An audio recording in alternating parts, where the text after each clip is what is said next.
Hello বন্ধুরা, এর আগের ভিডিওতে আমরা কষে দেখি 4-এর 7 নাম্বার লেসন অবধি, 7 নাম্বার অঙ্ক অবধি প্র্যাকটিস করেছিলাম। এবার দেখো আজকে 8 নাম্বার থেকে শুরু করছি। এবং অঙ্কটা সবাই পড়ো। কি বলেছে? যদি একটি ঘনকের 6টি পৃষ্ঠতলের ক্ষেত্রফলের সমষ্টি 216 বর্গ সেমি হয়, তবে ঘনকটির আয়তন কত হবে? ঠিক আছে, এদের সমষ্টি, এই সমষ্টি কথার অর্থ হচ্ছে কি আমাদের যোগফল, তাই তো? এই সমষ্টি কথার অর্থ হচ্ছে আমাদের যোগফল, আর অন্তর কথা অর্থ হচ্ছে বিয়োগ। ঠিক আছে, অন্তর কথা অর্থ হচ্ছে আমাদের কি বিয়োগ, তাই তো? তো কি বলেছে? 6টি পৃষ্ঠতলের ক্ষেত্রফলের সমষ্টি। তো আমরা কি জানি? ঘনকের ঘনকের প্রত্যেকটি পৃষ্ঠতল এক একটা বর্গক্ষেত্র হয়। ঘনকের প্রত্যেকটি পৃষ্ঠতল এক একটা বর্গক্ষেত্র হয়। তাহলে বর্গক্ষেত্রের ক্ষেত্রফল কি হয় জানি আমরা? বাহুর স্কোয়ার, তাই তো? ঘনকের প্রত্যেকটি তলের বাহুর দৈর্ঘ্য যদি এ করে হয়, তাই না? তো উচ্চতাও এ হবে, তাহলে ক্ষেত্রফলটা কী হবে দেখি? এ স্কোয়ার হয়, তাই কি না? তাহলে এখানে 6টা পৃষ্ঠতল রয়েছে, তার মানে কত হবে? 6a স্কোয়ার হবে, তাই কি না বলো? তো 6a স্কোয়ার হবে। তাহলে আমরা দেখো কীভাবে অঙ্কটা করবো, নেক্সট পেজে দেখছি। তাহলে 8 নাম্বারের ক্ষেত্রে আমরা কীভাবে লিখবো বলো তো? 8 নাম্বার তো কী লিখবো? ধরি ধরি ঘনকের ঘনকের প্রতিটি ধারের দৈর্ঘ্য, ঘনকের প্রতিটি ধারের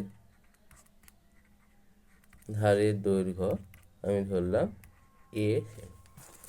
ওকে, প্রতিটি ধারের দৈর্ঘ্য ধরলাম আমরা এ সেমি। যদি সেমি দেওয়া আছে এখানে, তাহলে এ সেমি। এবং তাহলে একটি তলের ক্ষেত্রফল এ স্কোয়ার, তাহলে 6টি তলের ক্ষেত্রফল কত হবে? তাহলে 6টা তল আছে, তাই না? আমরা কি লিখবো?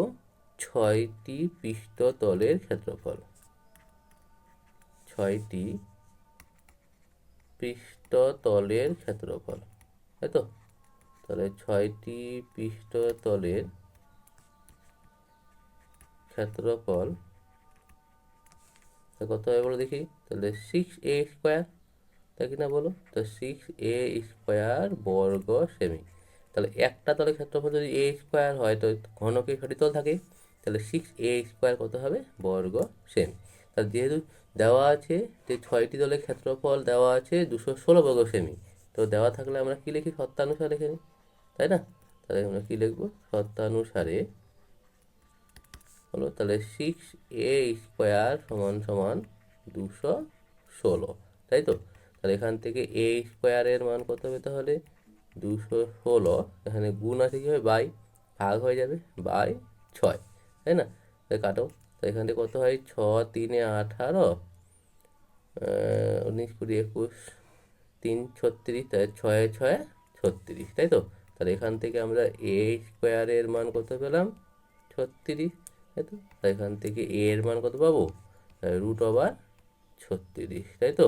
তাহলে সমান সমান কত হবে এখান থেকে বলো? তাহলে এ এর মান হবে +6, তাই না? মাইনাস নেওয়া যাবে না, ঋণাত্মক মান গ্রহণযোগ্য নয়, তাই তো? তাহলে এ এর মান কত হবে? 6 হবে। এবার প্রশ্ন কি বলেছে?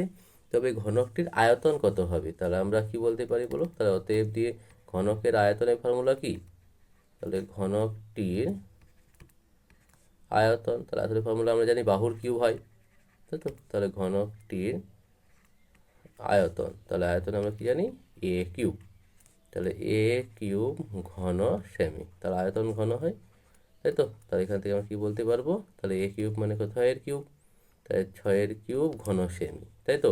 তার মানে 6 কিউব মানে 3 বার 6, 6 গুণ 6 গুণ 6, তার মানে 6 6 36, এটা 36 আর 6 গুণ করো, তাহলে কত হচ্ছে? 6 6 36, 6 3 18, 19 20 21, তাই তো? তাহলে 216 ঘন সেমি। তাহলে ঘনকটির আয়তন কত হবে? 216 ঘন সেমি, তাই তো? তো দেখো, তাহলে পরের অঙ্কটা দেখো একটু। 9 নাম্বারটা সবাই পড়ো, তাদের কাছে বইগুলো আছে। 9 নাম্বারটা পড়ো, কি বলেছে?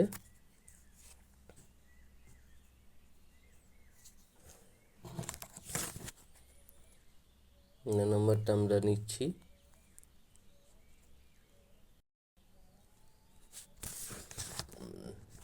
দেখো 9 নাম্বারটা কি বলেছে, পরে পেজে নিয়ে নিচ্ছি, সরি। দেখো 9 নাম্বারটা কি বলেছে ওকে দেখে নাও। দেখো 9 নাম্বারটা কি বলেছে এখানে, যে একটি সমকোণী চৌকোণের আয়তন 432 ঘন সেমি। ঠিক আছে, সমকোণী চৌকোণ মানে আয়তঘন, তাকে সমান আয়তন বিশিষ্ট দুটি ঘনকে পরিণত করা হলে প্রতিটি ঘনকের প্রত্যেকটি ধারে দৈর্ঘ্য কত হবে, তাই না? তো কি বলেছে, একটা আমাদের ঘনক রয়েছে, এবার সমকোণী চৌপল রয়েছে, সেই সমকোণী চৌপল মানে আয়তঘন। তো সমকোণী চৌপল রয়েছে, এই সমকোণী চৌপলকে দুইটা খণ্ডে বিভক্ত করবে, আর প্রত্যেকটি খণ্ড কী হবে, একটা ঘনক তৈরি হবে। ঠিক আছে, এই সমকোণী চৌপল যদি আমি দুটা সমান সমান খণ্ডে বিভক্ত করে দিই, তাহলে যে 500 একটা তল তৈরি হবে, মানে এই যে ঘনবস্তুটা তৈরি হবে অর্ধেক অর্ধেক করে, তাহলে এই ঘনবস্তুগুলো এক একটা কী হবে বলো দেখি, এক একটা হবে আমাদের ঘনক। কী হবে, একটা ঘনক তৈরি হবে। ঠিক আছে, তার মানে এই আয়তঘনের আয়তন আর দুটি ঘনকের আয়তন কী হবে, যোগফলে সমান হবে। আয়তঘনের আয়তন বা সমকোণ যোগফলে আয়তন দুটি ঘনকের আয়তনের যোগফলে কী হবে, সমান হবে, তাই তো? সমান সমান এরকম করে হবে। তাহলে বলো কি বলেছে তাহলে, যে সমকোণী চৌকোণে আয়তন ছিল 432, তাহলে এইটা টোটাল আয়তন ছিল 432 ঘন সেমি, তাই না? 432 ঘন সেমি, তাহলে এই 432কে দুটা ভাগ করছে সমান সমান ভাগে, তাহলে কত হবে? তো 432কে দুই ভাগে ভাগ করলে কত হয়, তাহলে 432/2, তাই না? তাহলে কত হবে, 2 2 4, 2 1 2 6 12, তাহলে 216 যদি এটা হয়, এটা 216 হবে, তাই কি না বলো? তাহলে সমান সমান অংশে ভাগ হয়ে গেল, তাই কি না? এবার প্রশ্ন কি বলেছে, ঘনকে পরিণত করা হলে প্রতিটি ঘনকের প্রত্যেক ধারের দৈর্ঘ্য কত হবে, তাই না? তাহলে ধার মানে বাহু, তাহলে আমরা প্রত্যেকে কি জানি, যে ঘনকের প্রত্যেকটি বাহু দৈর্ঘ্য যদি এ ধরি, তাহলে ঘনফল কত হবে, এ কিউব। তার মানে এ কিউব সমান সমান কত হবে, 216। তাহলে এখান থেকে এর মানে বার করলে হয়ে যাবে, তাই তো? দেখো পরে পেজ অঙ্কটা করছি আমরা, তো দেখে নাও। তাহলে কী দেওয়া আছে, আমরা আর 9 নাম্বারটা করছি, তাই তো? এই 9 নাম্বার। তো দেখো কি বলেছি, যে সমকোণী চৌকোণে আয়তন 432 ঘন সেমি, তাই না? তাহলে দেখো, তাহলে কি লিখবো আমরা, সমকোণী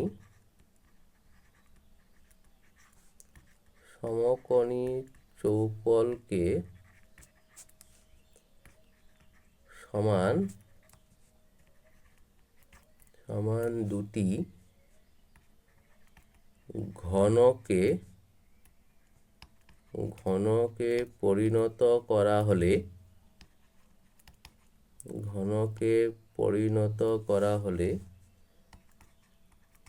প্রতিটি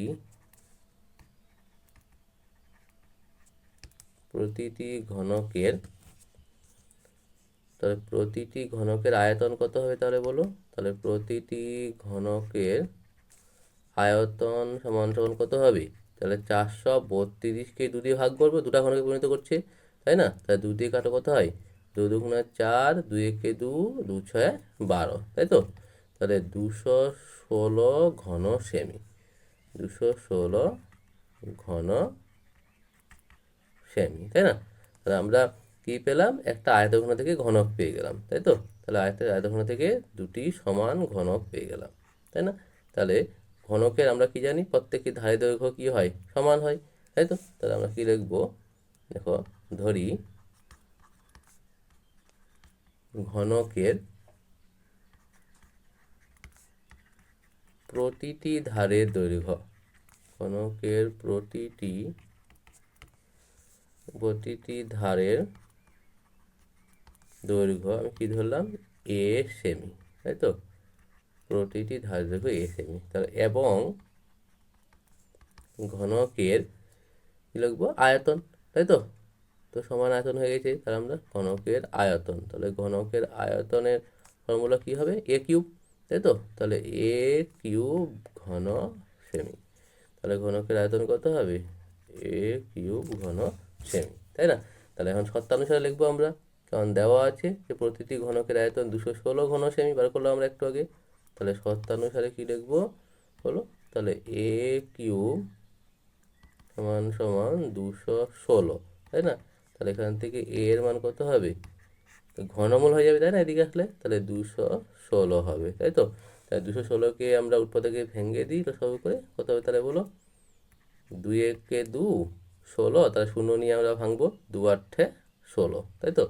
2 দিয়ে ভাঙাও, তাহলে 2 পাঁচে 10, 2 চারে 8, তারপর 2 দিয়ে ভাঙাও, 2 দুগুণে 4, 14, 2 সাতে 14, তারপরে 3 নং 27, তারপরে 3 তিনে 9। আমরা এখানে কি দেখতে পাচ্ছি? এ সমান সমান ঘনমূল, তাই না? তাহলে আমরা তিনটা 2 দেখতে পাচ্ছি আর তিনটা 3 দেখতে পাচ্ছি, তাই তো? তাহলে ঘনমূলের ক্ষেত্রে কি হয়? 3টা 2 এর জন্য একটা 2 বাইরে বেরিয়ে আসে, তাই না? তাহলে এ সমান সমান কত হবে? 3টা 2 এর জন্য একটা 2 হবে আর 3টা 3 এর জন্য একটা 3 হবে, কত হবে? 3 2 এ 6, তাই তো? তাহলে ঘনকের প্রত্যেকটি ধারে দৈর্ঘ্য কত হবে তাহলে? 6 সেমি করে হবে, তাই না? তাহলে ঘনকের প্রত্যেকটি ধারের দৈর্ঘ্য কয় সেমি করে হবে? 6 সেমি করে হবে, তাই না? তাহলে আরেকবার বলে দিচ্ছি, তাহলে সমকোণী চৌপলকে সমান দুটি ঘনকে পরিণত করা হলে প্রতিটি ঘনকের আয়তন কত হবে? 432 2 দিয়ে ভাগ, 216 ঘন সেমি হলো, তাই না? তো প্রতিটি ঘনকের প্রতিটি ধারের দৈর্ঘ্য এ সেমি, তাহলে এবং আয়তন কত হবে? তাহলে এ কিউব ঘন সেমি, তাই না? তাহলে যেহেতু আমাদের আয়তনটা দেওয়া আছে কত? 216, তাই তো? তাহলে আমরা কি লিখবো? শর্তানুসারে এ কিউব সমান সমান 216, তাহলে এর মান কত হবে? তাহলে এ কিউবটা ডান দিকে আসলে ঘনমূল হয়ে যায়, তাই তো? তাহলে এখানে এ সমান কত হবে? 3, ভাঙালাম, 3টা 2 হলো, 3টা 3 হলো, তাই না? তো আমরা কি জানি ঘনমূলের ক্ষেত্রে 3টা 2 এর জন্য একটা 2 আর 3টা 3 এর জন্য একটা 3 হবে, তাই তো? তাহলে 2 3 কত হবে? 6 সেমি, তাই তো? তাই চলো পরের অঙ্ক দেখে নাও। তো আমরা পরের পেজে কী করবো, ঠিক আছে? তো দেখো,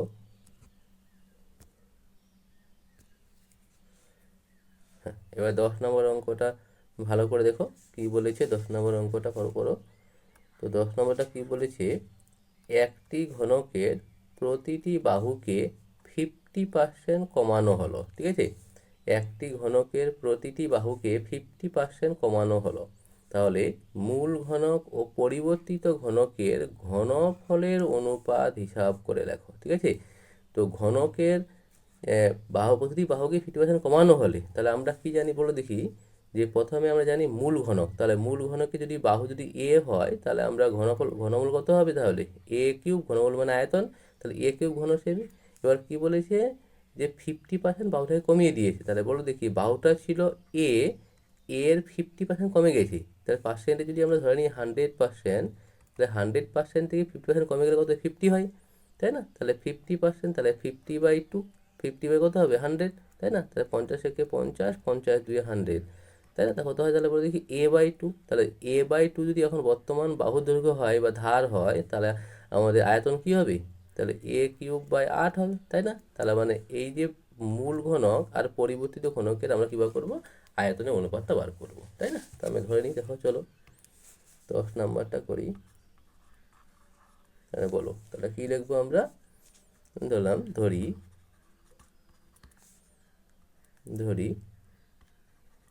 ঘনকের বাহুর দৈর্ঘ্য,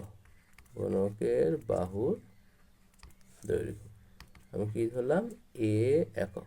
তাহলে বলে দেখি, তাহলে মূল মানে প্রাথমিক মূল ঘনকের ঘনফল বলেছি, তাই না? ঘনফল মানে আমাদের আয়তন, তাই তো? এই ঘনফলটাকে আমরা কি বলি? আয়তন বলি, তাই না? তাহলে মূল ঘনকের আয়তন কি হবে? এ কিউব, তাহলে এ কিউব ঘন একক, যেহেতু আমাদের একক দেওয়া নেই আমি একক ধরলাম, ঠিক আছে? ঘন একক। তাহলে বলো, তাহলে বর্তমানে বা এখন ঘনকের, বলো, তাহলে এখন ঘনকের বাহুর দৈর্ঘ্য কত হবে তাহলে? এখন ঘনকের বাহুর দৈর্ঘ্য, তো বাহুর দৈর্ঘ্য আমাদের এ ছিল, এ থেকে 50% কমে গেছে, তার মানে এ থেকে কমে যাওয়ার মাইনাস, তাহলে এ ছিল, এ থেকে 50% কমে গেছে, মানে 50 বাই কত হয়ে গেছে? 100 হয়ে গেছে, তাই তো? তো এরকম হয়ে গেছে, এ ছিল, এ থেকে এর 50% কমে গেছে, তাই না? এর 50% কমে গেছে, তো 50/100, তাহলে 50 50 2 100, তাই না? তা দেখা যাক কত হচ্ছে এখানে। তাহলে এ মাইনাস এ বাই কত? 2 একক, তাই তো? এখানে কত হবে বললো? 2 একে 2, এখানে লসাগু করি না পারলে, দেখো তাহলে কত লসাগু করলে 2 একে 2 হবে, তাহলে 1 2 এ 2, আর 2 আর এ গুণ করলে কত হয় 2 এ হয়, তাহলে 2 একে 2, এ একে এ, তাই তো? তাহলে এখান থেকে কত হবে বলো? তাহলে এখান থেকে আমরা দেখতে পাচ্ছি দুটা এ থেকে একটা এ বাদ, তাহলে একটা এ, তাহলে এ বাই 2 একক, তাই তো? তাহলে বলো, তাহলে এখন এখন মানে কি পরিবর্তিত, তাই তো? তাহলে আমরা এখানে কি লিখতে পারি? পরিবর্তিত পরিবর্তিত ঘনকের ঘনফল।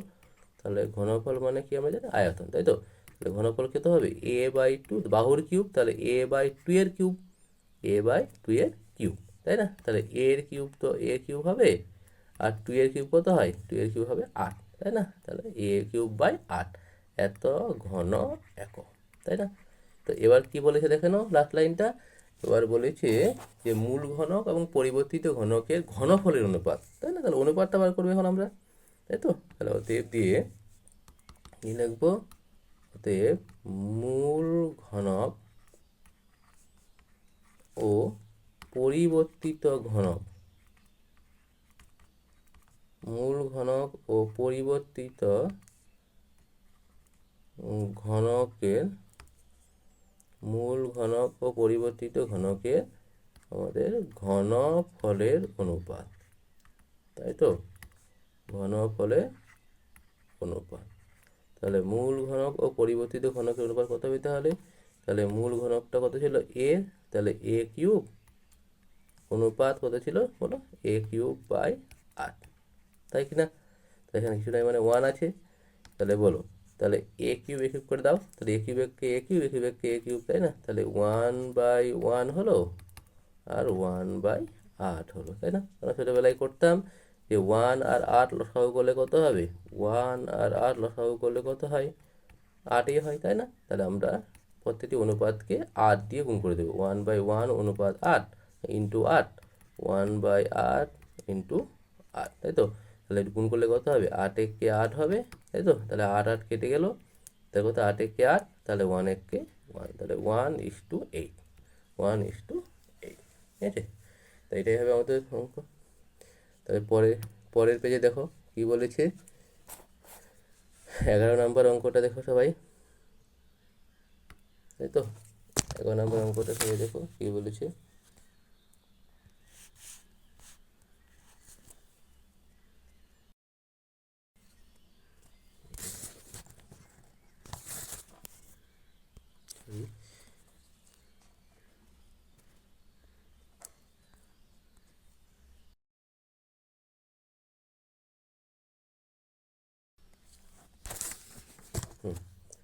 এবার 11 নম্বর অঙ্কটা সবাই পড়ো কি বলেছে। 11 নম্বর অঙ্কটা 2026 মাধ্যমিকে এসেছিল, ঠিক আছে? এমপি 2026 এসেছিল, ঠিক আছে? কি বলেছে দেখো, একটি সমকোণী চৌপল আকারের বাক্সের কি বলেছে দৈর্ঘ্য প্রস্থ ও উচ্চতার অনুপাত 3:2:1 এবং উহার আয়তন 384 ঘনসেমি। তাহলে আয়তন দেওয়া আছে মানে কি, আমরা আয়তন বের করবো, তাই তো? শর্তানুসারে হবে তাহলে। তাহলে বাক্সটির সমগ্র তলের ক্ষেত্রফলের অনুপাতটা কত হবে, এটা পরের ব্যাপার। তো দেখো, তাহলে সমকোণী চৌপল মানে কি আয়তঘন, তাই তো? তাহলে সমকোণ চৌপল আকারের বাক্সের দৈর্ঘ্য দেওয়া আছে, প্রস্থ দেওয়া আছে, উচ্চতা দেওয়া আছে, তাই না? তো 3:2:1, আর উহার আয়তন দেওয়া আছে 384 ঘনসেমি, তাই না? তাহলে আমরা কীভাবে লিখবো বলো দেখি। তাহলে অনুপাত দেওয়া থাকলে আমরা চলে আসি ধরে নিই একটা, তাই কি না? তাহলে আমরা কী লিখবো? তো দেখো, তাহলে 11 নম্বর অঙ্কটা দেখো, তাহলে কী লিখবো? সমকোণী চৌপলের,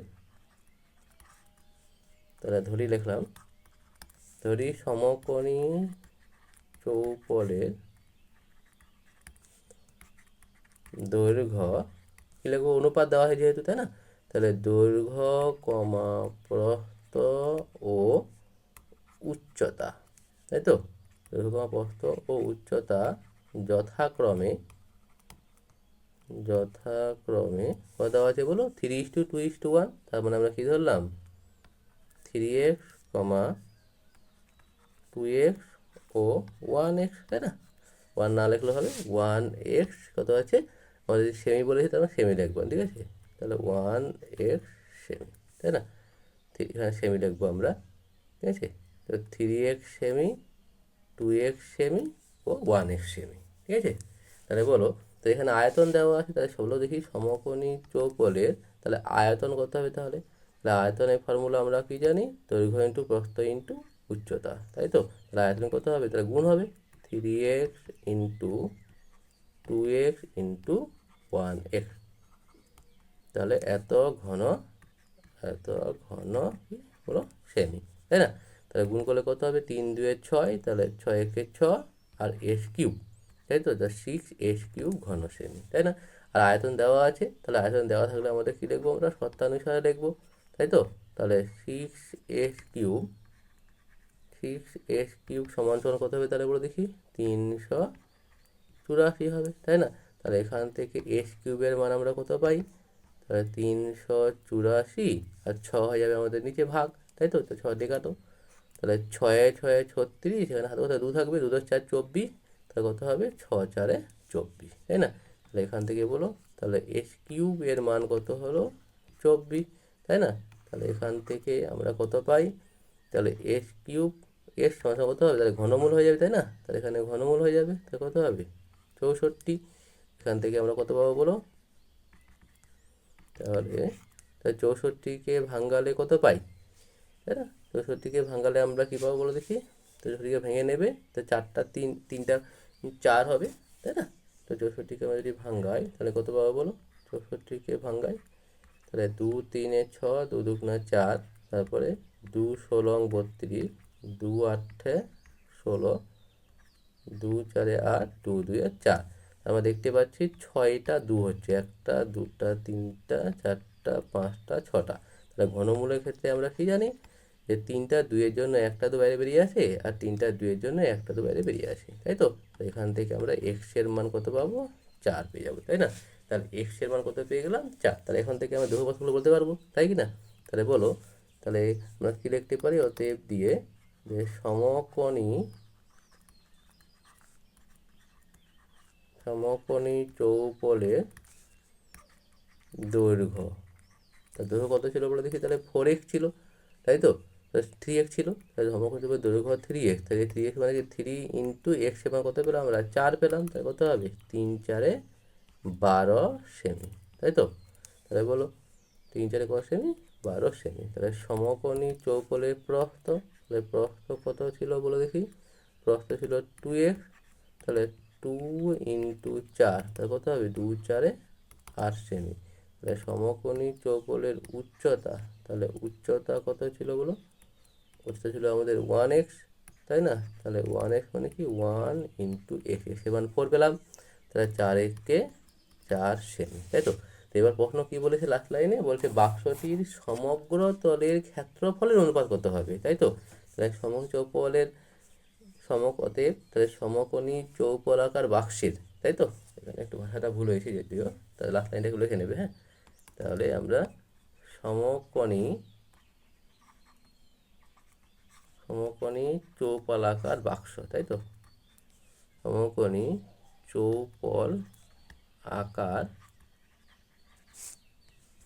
সমকোণী চৌপলাকার বাক্সের কি বলেছে? সমগ্র তলের ক্ষেত্রফল, তাই না। তাহলে সমগ্র তলের ক্ষেত্রফল, তাই তো। তাহলে সমগ্র তলের ক্ষেত্রফল, তাহলে আমাদের কী ছিল বলে দেখি? যে সমকোণী চৌকোলাকার বাক্সের সমগ্র তলের ক্ষেত্রফল কী ছিল? তাহলে 2 ইন্টু বলেছিলাম আমরা দৈর্ঘ্য ইন্টু প্রস্থ, তাই তো। দৈর্ঘ্য ইন্টু প্রস্থ প্লাস প্রস্থ ইন্টু উচ্চতা প্লাস উচ্চতা ইন্টু কি? দৈর্ঘ্য, তাই তো। উচ্চতা ইন্টু দৈর্ঘ্য, তাহলে এত বর্গ সেমি। তো ক্ষেত্রফল বর্গ হয় আমাদের, তাই না। তাহলে মানগুলো বসিয়ে দাও। 2 দৈর্ঘ্য কত আছে বলে কি? 12, তাহলে 12 ইন্টু 8 প্লাস প্রস্থ কত আছে বলো? 8, 8 ইন্টু উচ্চতা কত আছে বলো? 4, 8 ইন্টু 4 প্লাস উচ্চতা কত আছে বলো? উচ্চতা আছে 4, 4 ইন্টু দৈর্ঘ্য কত আছে? দৈর্ঘ্য আছে আমাদের 12, তাই না। এত বর্গ সেমি। তাহলে কত হয়? 2 ইন্টু, তাহলে 12 8 কত হবে? 96, 8 চারে কত হবে বলো? 32, 12 চারে কত হবে? 48, তাই না? তাই যোগ করলে কত হয়? 2 ইন্টু যোগ করো, 8 আর 2 10, 10 আর 6 16, 16 6 হাতে 4 আর 3 7, 7 আর 9 হচ্ছে 16 17, তাহলে 176, তাই না? তার মানে 2কে 176 দিয়ে গুণ করলে কত হবে? 2 6 12, 2 2 7 14, 15 আর 5 হাতে 1, 2 একে 2 আর একে 3, তাহলে 352, তাই না? তাহলে 352 বর্গ সেমি হবে অ্যান্সার আমাদের। 352 বর্গ সেমি হবে আমাদের অ্যান্সার, তাই তো? 352 বর্গ সেমি হবে আমাদের অ্যান্সার। ক্লিয়ার? তাহলে পারবো তাহলে অঙ্কগুলো আমরা করতে, তাই না? তা দেখো পরের 12 নম্বর অঙ্কটা ভালো করে পড়ো, কী বলেছে দেখো। তাহলে 12 নম্বর অঙ্কটা পড়ি আমরা।